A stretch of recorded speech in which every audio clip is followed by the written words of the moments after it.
बहू, कल सुबह बहुत काम रहेगा। कल तेरी ननद आ रही है। थोड़ा समय से पहले उठ जाना ताकि तन्वी के आने तक सारा काम हो जाएगा तो हम आराम से साथ में बैठ जाएंगे। ये कहकर साधना जी अपने कमरे में चली आई। नेहा भी सोने जा रही थी, पर अब उसे समझ नहीं आ रहा था कि वो पहले नींद ले या कल सवेरे क्या बनाए ये सोचे। वो इसी उधेड़बन में थी और रसोई में चली गई ताकि सामान देखकर दिमाग चल जाए कि कल सुबह क्या बनाना है। वो अंगड़ाई लेते हुए रसोई में गई तो देखा वहाँ एक भगोने में मूंग दाल भीगी हुई है और दूसरी में मम्मी जी ने दही कपड़े में बांधकर लटका रखा है। शायद वो श्रीखंड बनाएंगी। मम्मी जी तो उसके उठने के 2 घंटे पहले ही उठ जाती है और हमेशा की तरह वो हंस दी। वो भी बेकार ही चिंता कर रही थी। फिर मम्मी जी ने जल्दी उठने को कहा है, नाश्ते में क्या बनाना है ये तो नहीं कहा और नेहा आराम से जाकर सो गई। सुबह उसके उठने से पहले साधना जी ने दाल पीस दी ताकि गर्मागर्म चिल्ले बनाए जा सकें और हरे धनिया की चटनी बनाकर रख दी। वो जब तक चाय का काम कर रही थी तब तक साधना जी ने श्रीखंड बनाकर फ्रिज में रख दिया। तन्वी को मूंग दाल चिल्ले और श्रीखंड दोनों ही बड़े पसंद हैं। नेहा ने सास ससुर जी को चाय दी और बाकी साफ सफाई करने में लग गई।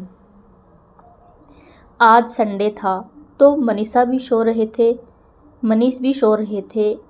काम होने के बाद उसने मनीष को जगाना चाहा कि तन्वी आ रही है, स्टेशन पर लेने जाइए, लेकिन तभी फ़ोन बजा। भाभी, मैं खुद कैब करके आ जाऊंगी, आज संडे है, भैया की नींद खराब मत करना।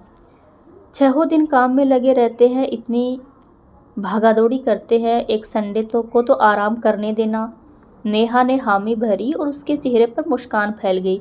ये कैसी ननद है जिसके आने से घर में खुशियां फैल गई हैं। एक बार भी नेहा के माथे पर सिकन नहीं आई।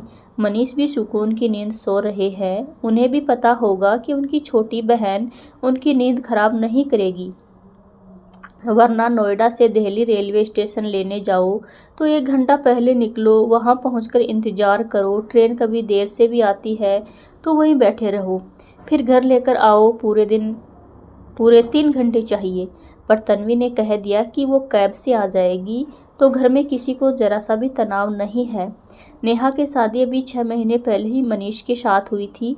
शादी के अगले दिन तन्वी के ससुर जी की अचानक मृत्यु हो गई थी तो तन्वी को ससुराल जाना पड़ा, तो वो अपनी भाभी के साथ रह भी नहीं पाई थी। अब जाकर उसे समय मिला तो तन्वी अपने मायके भाभी के साथ रहने आ रही थी।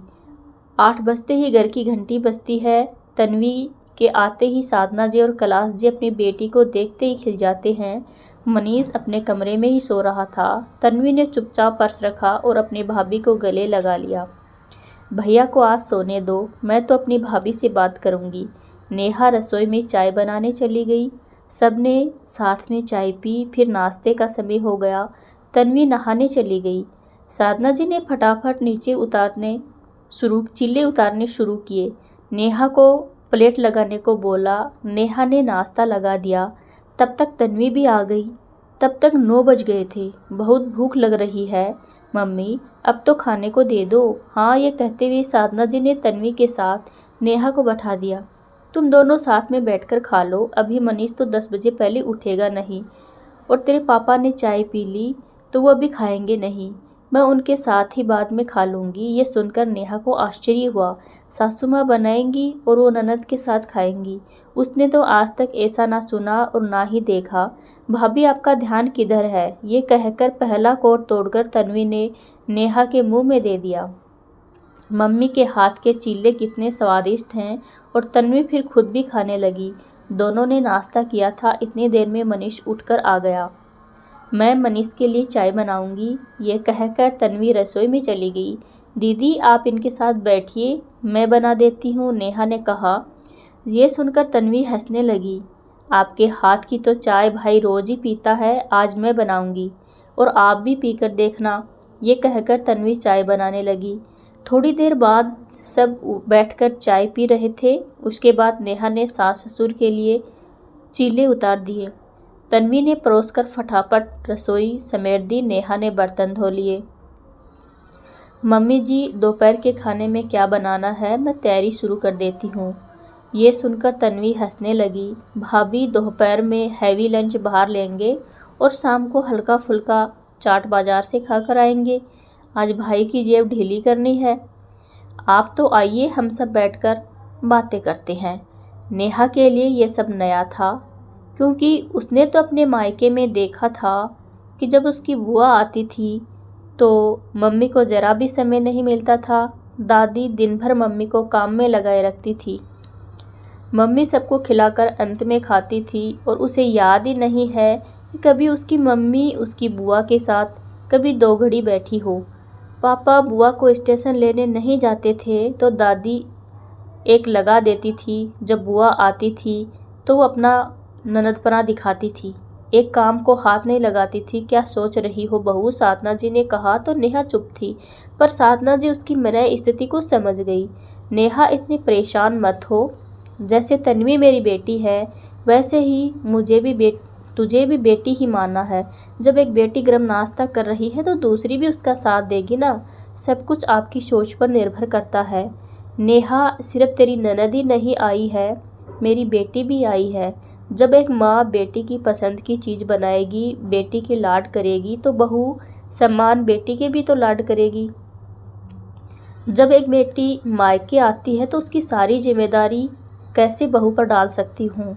बहू भी तो नई आई है, बहू को तो उसकी पसंद नापसंद के बारे में कुछ पता भी नहीं होता है। धीरे धीरे सब जान जाएगी। फिर तन्वी ने ये सब अपनी बुआ को करते हुए देखा है। मेरी ननद बहुत अच्छी थी, आज होती तो मुझसे मिलकर खुश होती, पर एक सड़क दुर्घटना में उनकी मृत्यु हो गई। लेकिन उनके वही गुण तन्वी में आ गए हैं। अब मेरी एक बेटी तो मेरे साथ नहीं रहती है, पर जो दूसरी बेटी घर में आई है उसे भी तो भरपूर प्यार मिलना चाहिए। तुझे अपनी ननद से खौफ खाने की कोई ज़रूरत नहीं है, वो तो तुझे छोटी बहन ही मानती है। तन्वी कहती थी, मम्मी मनीष की पत्नी और मैं बहनें बनकर रहेंगे, ननद भाभी नहीं। तन्वी अपना यही रिश्ता ईमानदारी से निभा रही है, तू भी अपना रिश्ता ईमानदारी से निभाना। ये सुनकर नेहा की आंखें भर आई। मम्मी जी, मैं आपको कभी शिकायत का मौका नहीं दूंगी। तभी कार का हॉर्न बजता है। जल्दी करो, होटल में खाना ख़त्म नहीं हो जाए। तन्वी की बात सुनकर सब हंसने लगते हैं और घूमने निकल जाते हैं। तो आज की कहानी आपको कैसी लगी? प्लीज़ चैनल को लाइक, शेयर और कमेंट ज़रूर कीजिए। धन्यवाद।